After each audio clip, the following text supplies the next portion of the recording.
ಸಮಾಜವೇ ಉದ್ಧಾರ ಆಗಬೇಕಾದ್ರೆ ನಾವು ಜೊತೆಯಾಗಿ ಹೆಜ್ಜೆ ಹಾಕಬೇಕು ಅನ್ನುವಂಥ ಒಂದು ಅತ್ಯಂತ ಒಳ್ಳೆಯ ಯೋಚನೆಯ ಜೊತೆಗೆ ಸಹಕರಿಸಿರ್ತಕ್ಕಂಥ ಎಲ್ಲ ಬಂಧುಗಳು ಇಡೀ ಧರ್ಮದ ಸಂರಕ್ಷಣೆ ಆಗಬೇಕು. ಈ ಹಿನ್ನೆಲೆಯಲ್ಲಿ ನಾವು ಈ ದೇವಸ್ಥಾನ ಅತ್ಯಂತ ಪುರಾತನವಾಗಿರ್ತಕ್ಕಂಥ ಲಕ್ಷಾಂತರ ಭಕ್ತಾದಿಗಳನ್ನು ಹೊಂದಿರತಕ್ಕಂಥ ದೇವಸ್ಥಾನ, ಇಡೀ ನಮ್ಮ ಸೀಮೆಗೆ ಅತ್ಯಂತ ಕಾರಣಿಕದ ಕ್ಷೇತ್ರವೂ ಹೌದು. ಈ ಸಂದರ್ಭದಲ್ಲಿ ವಿಶ್ವ ಹಿಂದೂ ಪರಿಷತ್ ನಮ್ಮ ಹಿಂದೂ ಧರ್ಮದ ಮತ್ತು ಸಮಾಜದ ರಕ್ಷಣೆಗೋಸ್ಕರ ಕೆಲವೊಂದು ಸಂಗತಿಗಳನ್ನ ಈ ಸಂದರ್ಭದಲ್ಲಿ ದೇವಸ್ಥಾನದ ಆಡಳಿತೆಯವರಿಗೆ ಹಾಗೂ ಸರ್ಕಾರಕ್ಕೆ ಕೂಡ ಈ ಸಂದರ್ಭದಲ್ಲಿ ಮನವಿಯನ್ನು ಸಲ್ಲಿಸ್ತಾ ಇದ್ದೇವೆ. ಈ ಮನವಿಯ ಉದ್ದೇಶ ತಮಗೆಲ್ಲ ಈಗಾಗಲೇ ಗೊತ್ತಾಗಿದೆ.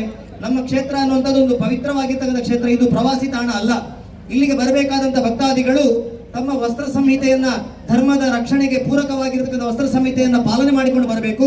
ಈ ಹಿನ್ನೆಲೆಯಲ್ಲಿ ದೇವಸ್ಥಾನದ ವತಿಯಿಂದ ಕಟ್ಟುನಿಟ್ಟಾಗಿರ್ತಕ್ಕಂಥ ವಸ್ತ್ರ ಸಂಹಿತೆಯನ್ನ ಪಾಲನೆ ಮಾಡಬೇಕು ಅನ್ನುವಂಥ ವ್ಯವಸ್ಥೆಯನ್ನು ಮಾಡಲಿಕ್ಕೆ ನಾವು ಅವರಲ್ಲಿ ಆಗ್ರಹ ಪಡಿಸ್ತೇವೆ.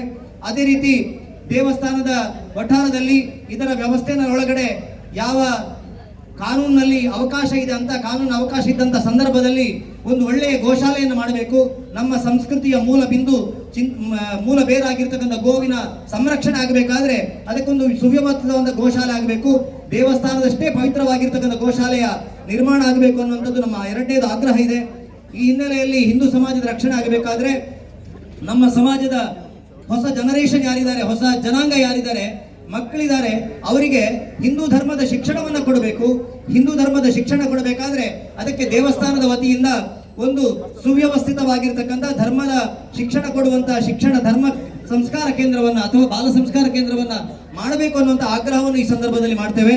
ಈ ಸಂದರ್ಭದಲ್ಲಿ ದೇವಸ್ಥಾನದವರು ಈ ಎಲ್ಲ ವ್ಯವಸ್ಥೆಯನ್ನು ಮಾಡಬೇಕು ಅನ್ನೋದು ನಮ್ಮ ಅತ್ಯಂತ ಆಗ್ರಹ ಪೂರ್ವಕವಾಗಿರ್ತಕ್ಕಂಥ ವಿನಂತಿ ಇದೆ.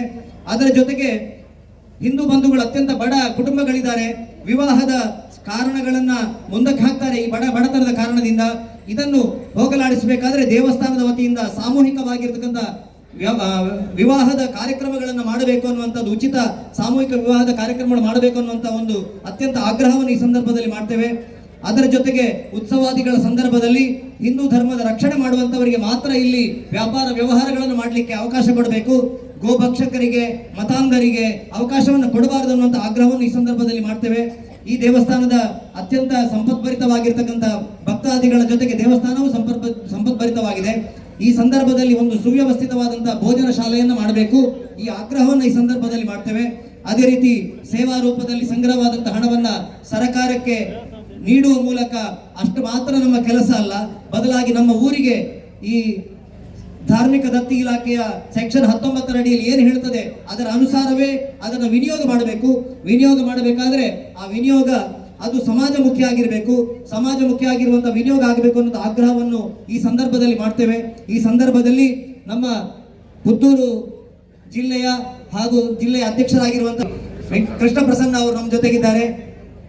ದೂರದ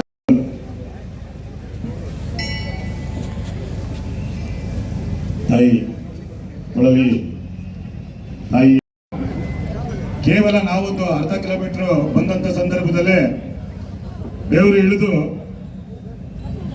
ಈ ರೀತಿಯಾಗಿ ಸುಸ್ತಾಗ್ತಿರ್ತಕ್ಕಂಥ ಸಂದರ್ಭದಲ್ಲಿ 16 ಕಿಲೋಮೀಟರ್ ಇಂದ ನಡ್ಕೊಂಡು ಬಂದಿರತಕ್ಕಂತಹ ಯಾರ್ಯಾರು ಪಾದಯಾತ್ರಿಗಳು ಈ ಒಂದು ವಿಚಾರಕ್ಕೆ ಏನಂತ ಹೇಳಿದ್ರೆ ವೈಯಕ್ತಿಕ ವಿಚಾರ ಅಲ್ಲ, ಸಮಾಜಕ್ಕೋಸ್ಕರ ಈ ಸಮಾಜವನ್ನು ಜಾಗೃತಿ ಮಾಡಬೇಕು ಅಂತ ಅಂತೇಳಿ ಒಂದೇ ನಿಟ್ಟಿನಲ್ಲಿ ಇಲ್ಲಿ ಈ ದೇವಸ್ಥಾನಗಳಲ್ಲಿ ಗೋಶಾಲೆ ಆಗಬೇಕು.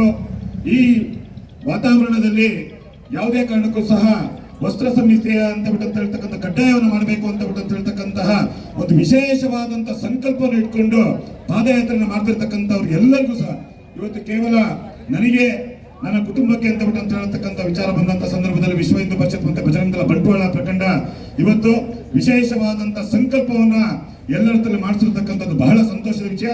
ಇದು ಕೇವಲ ಈಗಾಗಲೇ ಡಾಕ್ಟರ್ ಹೇಳಿದ ಪ್ರಕಾರ ಕೇವಲ ಇದು ಇಡೀ ರಾಜ್ಯದಲ್ಲಿ ಒಂದು ಬಹಳ ದೊಡ್ಡ 20-25 ದಿನಗಳ ಒಂದು ಜಾತ್ರಾ ಮಹೋತ್ಸವ ಅಂತ ಹೇಳಿದ್ರ ಜೊತೆಗೆ ಈ ರೀತಿಯಾದಂತಹ ಇಡೀ ಭಾರತ ದೇಶದಲ್ಲೇ ಮೊದಲ ಬಾರಿಗೆ ಅಂತ ಕೇಳುತ್ತೆ ಒಂದು ಸಮಾಜಕ್ಕೋಸ್ಕರ ಈ ರೀತಿಯಾದಂತಹ ಒಂದು ಪಾದಯಾತ್ರೆಯನ್ನು ಮಾಡಿಸುವಂತಹ ಶ್ರೇಷ್ಠವಾದಂತಹ ಸಂಕಲ್ಪವನ್ನು ಮಾಡ್ತಿರ್ತಕ್ಕಂತಹ ಎಲ್ಲ ಕಾರ್ಯಕರ್ತರು ಮತ್ತೆ ಪದಾಧಿಕಾರಿಗಳನ್ನ ಮತ್ತೊಮ್ಮೆ ಎಲ್ಲರಿಗೂ ಅಭಿನಂದನೆಗಳನ್ನ ಸಲ್ಲಿಸ್ತಾ ಬಂದಿರತಕ್ಕಂಥ ಎಲ್ಲ ಪಾದಯಾತ್ರೆಗಳಿಗೂ ನಾನು ಹೃತ್ಪೂರ್ವಕವಾದ ಅಭಿನಂದನೆಗಳನ್ನು ಸಲ್ಲಿಸ್ತೀನಿ. ಎಲ್ಲರಿಗೂ ಶುಭ ಹಾರೈಸ್ತಾ ನನ್ನ ಮಾತು ವಿರಾಮ ಕೊಡಿ. ಜೈ ಶ್ರೀರಾಮ್. ಜೈ ಶ್ರೀರಾಮ್. बोलो भारत माता के, ಪ್ರಭು ಶ್ರೀ ರಾಮಚಂದ್ರ ಭಗವಾನ್ ಕೆ. ಪೊಳಲಿ ಅಮ್ಮನ ಪಾದಗಳಿಗೆ ಸಾಷ್ಟಾಂಗ ನಮಸ್ಕಾರ ಇರುತ್ತಾ ಇಲ್ಲಿ ನೆಲೆಸಿರತಕ್ಕಂಥ ಎಲ್ಲ ದೇವರುಗಳಿಗೆ ಸಾಷ್ಟಾಂಗ ನಮಸ್ಕಾರವನ್ನು ಮಾಡ್ತಾ, ಈಗಾಗಲೇ ನಮ್ಮ ಅಧ್ಯಕ್ಷರು ಮಿತ್ರರಾದಂತಹ ಪ್ರಸಾದರು ಬಹಳ ವಿಸ್ತಾರವಾಗಿ ಎರಡೇ ಮಾತುಗಳಲ್ಲಿ ನನ್ನ ಮಾತುಗಳನ್ನು ಮುಗಿಸ್ತೇನೆ. ಏನಂತ ಹೇಳಿದ್ರೆ, ದೇವಸ್ಥಾನಕ್ಕೆ ವಸ್ತ್ರ ಸಂಹಿತೆ ಅಂತ ಹೇಳುದು, ದೇವಸ್ಥಾನದಲ್ಲಿ ವಸ್ತ್ರ ಸಂಹಿತೆ ಅಂತ ಹೇಳುದು ಎಷ್ಟು ಪ್ರಾಮುಖ್ಯತೆ ಇರಬೇಕು ಅಂತ ಹೇಳಿದ್ರೆ, ನಮ್ಮ ಇವತ್ತಿನ ಎಲ್ಲ ವಿದ್ಯಮಾನಗಳಲ್ಲಿ ನಡೆತಕ್ಕಂತಹ ಏನು ಅಹಿತಕರ ಘಟನೆಗಳಿರ್ಬೋದು, ಜಾತ್ರೆಗಳಲ್ಲಿರ್ಬೋದು, ಅಥವಾ ಬೇರೆ ಯಾವುದೇ ರೀತಿಯ ನಾವು ನಮ್ಮ ಸಮಾಜದಲ್ಲಿ ಸವಾಲುಗಳನ್ನೇನು ನೋಡ್ತೇವೆ, ಲವ್ ಜಿಹಾದ್ ಇತರ ಎಲ್ಲದಕ್ಕೂ ಕೂಡ ಒಂದು ಕನೆಕ್ಷನ್ ಇದೆ ವಸ್ತ್ರ ಸಂಹಿತೆಗೆ ಕೂಡ. ಮತ್ತು ಅದಕ್ಕೆ ವಸ್ತ್ರ ಸಂಹಿತೆಯನ್ನ ನಾವು ಕಟ್ಟುನಿಟ್ಟಿನಲ್ಲಿ ದೇವಸ್ಥಾನಗಳಲ್ಲಿ ಜಾರಿ ಮಾಡಬೇಕು ಅಂತ ಯಾಕೆ ಕೇಳ್ತಾ ಇದ್ದೇವೆ ಅಂತ ಹೇಳಿದ್ರೆ, ಪ್ರತಿಯೊಂದಕ್ಕೂ ಕೂಡ ಪ್ರತಿಯೊಂದು ಜಾಗದಲ್ಲಿ ಕೂಡ ವಸ್ತ್ರ ಸಂಹಿತೆಗೆ ಅದರದ್ದೇ ಆದ ಒಂದು ಪ್ರಾಮುಖ್ಯತೆ ಇದೆ. ನಾವು ಕೋರ್ಟಿಗೆ ಹೋಗೋದಾದ್ರೆ ವಕೀಲರು ಯಾವ ರೀತಿ ಡ್ರೆಸ್ ಮಾಡ್ತಾರೆ, ಡಾಕ್ಟರ್ಗಳು ಹಾಸ್ಪಿಟಲ್ ಅಲ್ಲಿ ಯಾವ ರೀತಿ ಇರ್ತಾರೆ, ಪ್ರತಿಯೊಂದಕ್ಕೊಂದು ವಸ್ತ್ರ ಸಂಹಿತೆ ಅಂತ ಇದೆ. ಅದೊಂದು ಶಿಷ್ಟಾಚಾರ, ಒಂದು ನಾಗರಿಕ ಲಕ್ಷಣದಲ್ಲಿ ಇರ್ತದೆ. ಅದೇ ರೀತಿ ನಮ್ಮ ಹಿಂದೂ ಧಾರ್ಮಿಕ ದೇವಸ್ಥಾನಗಳಿಗೆ ಬರುವಾಗ ನಮ್ಮ ಧಾರ್ಮಿಕ ಉಡುಪುಗಳನ್ನು ಧರಿಸಿ ಬರಬೇಕು ಅಂತ ಹೇಳುವಂಥದ್ದು ಕೇವಲ ಶಿಷ್ಟಾಚಾರ ಮಾತ್ರವಲ್ಲ, ಅದರಲ್ಲಿ ಒಂದು ಆಧ್ಯಾತ್ಮಿಕ ವಿಚಾರ ಕೂಡ ಇದೆ. ಜೊತೆಗೆ ಒಂದು ದೇವಸ್ಥಾನದ ಪಾವಿತ್ರತೆಯನ್ನು ಉಳಿಸಿಕೊಳ್ಳುವಂತ ಕೆಲಸ ಕೂಡ ಅದರ ಮುಖಾಂತರ ಆಗ್ತದೆ. ಅದನ್ನ ಹಲವು ವರ್ಷಗಳಿಂದ ಇಲ್ಲಿ ಪಾದಯಾತ್ರೆ ಮುಖಾಂತರ ನಮ್ಮ ಬಂಟ್ವಾಳದ ಕಾರ್ಯಕರ್ತರು ಮಾಡ್ತಾ ಇದ್ದಾರೆ. ಆಗ ಈ ಪೊಳಲಿ ಕ್ಷೇತ್ರದ ಮುಖಾಂತರ ಇದು ಬಾಕಿ ಉಳಿದಂತಹ ಎಲ್ಲ ಕ್ಷೇತ್ರ ಕೂಡ ಮಾದರಿ ಆಗಬೇಕು. ಇಲ್ಲಿ ವಸ್ತ್ರ ಸಂಹಿತೆಯು ಕಟ್ಟುನಿಟ್ಟಾಗಿ ಜಾರಿಯಾಗಿ ಈ ಬಾರಿಯಿಂದಲೇ ಜಾರಿಯಾಗಬೇಕು ಅಂತೇಳಿ ನಾವು ಆಗ್ರಹಪೂರ್ವಕ ಈ ಸಂದರ್ಭದಲ್ಲಿ ಕೇಳಿಕೊಳ್ತೇವೆ. ಇನ್ನು ಮುಂದಿನ ನಮ್ಮ ಏನು ಪಾದಯಾತ್ರೆಗೆ ವಸ್ತ್ರ ಸಂಹಿತೆಯಂತಹ ಒಂದು ಬೇಡಿಕೆ ಇರಬಾರದು, ಯಾಕಂದ್ರೆ ಅದು ಜಾರಿ ಆಗಬೇಕು, ಈ ಬಾರಿಯೇ ಜಾರಿ ಆಗಬೇಕು ಅಂತ ಹೇಳುವ ಒಂದು ಆಗ್ರಹವನ್ನ ಈ ಸಂದರ್ಭದಲ್ಲಿ ಹೇಳ್ತೇನೆ. ಜೊತೆಗೆ ಜಾತ್ರೆ ಅದ್ದೂರಿಯಾಗಿ ಜಾತ್ರೆ ನಡೀತದೆ. ಬಹುಶಃ ನಮ್ಮ ಕರ್ನಾಟಕದಲ್ಲಿಯೇ ಈ 20 ದಿವಸ 29 ದಿವಸ, ಒಂದು ತಿಂಗಳು ಈ ರೀತಿಯ ಒಂದು ವಿಸ್ತಾರವಾದಂತಹ ಒಂದು ಜಾತ್ರೆ ನಡೆಯುವಂತ ಏಕೈಕ ಕ್ಷೇತ್ರ ಇದ್ರೆ ಪೊಳಲಿ ಅಮ್ಮನ ಕ್ಷೇತ್ರ. ಈ ಕ್ಷೇತ್ರದಲ್ಲಿ ಅನ್ಯಮತೀಯರಿಗೆ ಯಾವ ಕಾರಣಕ್ಕೂ ಕೂಡ ವ್ಯಾಪಾರ ವಹಿವಾಟುಗಳಿಗೆ ಅವಕಾಶ ನೀಡಬಾರದು. ಇವರು ಹೇಳಿದ್ರು, ಗೋರಕ್ಷಣೆ ಮಾಡತಕ್ಕಂಥ ನಮ್ಮ ಕಾರ್ಯಕರ್ತರಿಗೆ ಜಾತ್ರೆಗೆ ಬಂದಾಗ ಗೋಭಕ್ಷಣೆ ಮಾಡತಕ್ಕಂಥ ಅನ್ಯಮತೀಯರ ವ್ಯಾಪಾರ ವಹಿವಾಟನ್ನು ನೋಡಿದಾಗ ಸಹಜವಾಗಿಯೇ ಮನಸ್ಸಿಗೆ ಖೇದ ಆಗ್ತದೆ. ಆ ನಿಟ್ಟಿನಲ್ಲಿ ಮಾತ್ರವಲ್ಲ, ನಮ್ಮ ಕ್ಷೇತ್ರದಲ್ಲಿ ನಮ್ಮ ಪಾವಿತ್ರ್ಯತೆಯನ್ನು ಕಾಪಾಡಿಕೊಳ್ಳಿಕ್ಕೋಸ್ಕರ, ಅಹಿತಕರ ಘಟನೆಗಳನ್ನು ನಿಲ್ಲಿಸಲಿಕ್ಕೋಸ್ಕರ ಅನ್ಯಮತೀಯರಿಗೆ ಯಾವುದೇ ರೀತಿಯ ಒಂದು ಏನು ವ್ಯಾಪಾರ ವಹಿವಾಟಿಗೆ ಜಾತ್ರೆಯಲ್ಲಿ ಅವಕಾಶ ನೀಡಬಾರದು. ಕಾನೂನಲ್ಲಿ ಕೂಡ ಅದು ಅವಕಾಶ ಇಲ್ಲ ಅದಕ್ಕೆ.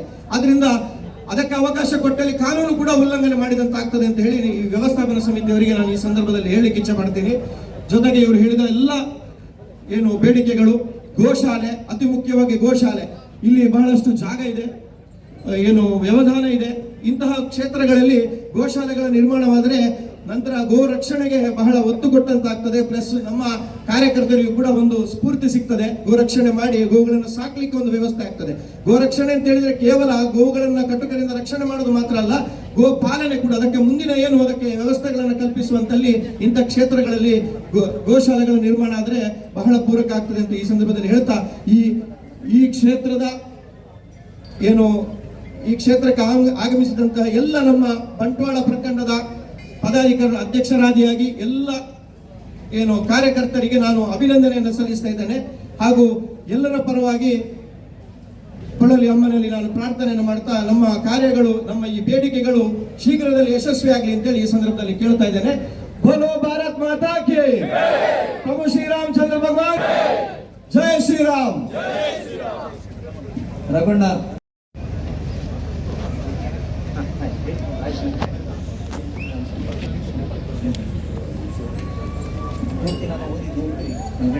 ಹಿಂಬದಿಯಲ್ಲಿ ಮನವಿ ವಿಚಾರಗಳನ್ನೆಲ್ಲ ಬರೆದಿದ್ದೇವೆ ನಾವು. ಎಲ್ಲ ಸಂಗತಿಗಳು ನಾವು ಆ 7ನೇ ವರ್ಷ ಈ ವರ್ಷ ಆದರ್ಶ ಯಾತ್ರೆ ಮಾಡ್ತಿದ್ದೇವೆ ನಾವು. ಶೀಘ್ರ ಈ ಎಲ್ಲ ಬೇಡಿಕೆಗಳು, ಇದು ಮನವಿ, ಇದು ನಮ್ಮೆಲ್ಲರ ಪ್ರತಿಭಟನೆ ಅಲ್ಲ. ತಮಗೆ ಗೊತ್ತಿಲ್ಲ, 7ನೇ ವರ್ಷ ಆದ್ರೂ ಶಾಂತಿಯುತವಾಗಿ ನಾವು ನಮ್ಮ ದೇವಿಯ ಸಾನ್ನಿಧ್ಯಕ್ಕೆ ಬರ್ತಾ ಇದ್ದೇವೆ. ಇದನ್ನು ಆಗ್ರಹಪೂರ್ವಕವಾಗಿ ನಮಗೆ ಮಾಡಿಕೊಡಬೇಕು ಅಂತ ಕೇಳುದು. ಇದು ಯಾವುದು ಕೂಡ ನಮ್ಮ ಸ್ವಾರ್ಥದ ವಿಚಾರಗಳಿಲ್ಲ.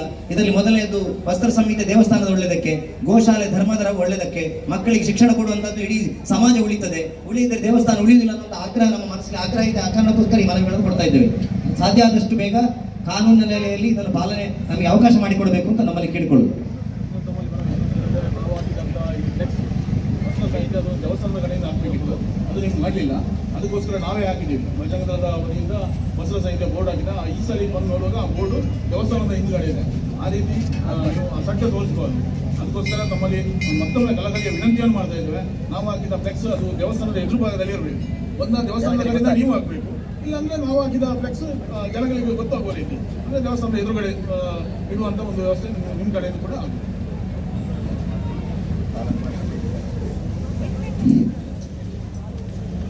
ಮಾನ್ಯರೇ, ತಮ್ಮೆಲ್ಲ ಮನವಿಗಳನ್ನು ನಮ್ಮ ದೇವಸ್ಥಾನದ ಆಡಳಿತ ಮಂಡಳಿಯಲ್ಲಿ ಸಭೆಯಲ್ಲಿ ಇರಿಸಿ ಎಲ್ಲನೂ ಪಾಲನೆ ಮಾಡಲಿಕ್ಕೆ ನಾವು ದೇವರ ಒಂದು ಆಶೀರ್ವಾದದೊಂದಿಗೆ ಕ್ರಮ ವಹಿಸ್ತೀವಿ ಅಂತೇಳಿ ತಮಗೆ ಈ ಮೂಲಕ ತಿಳಿಸ್ತಾ ಇದ್ದೀವಿ.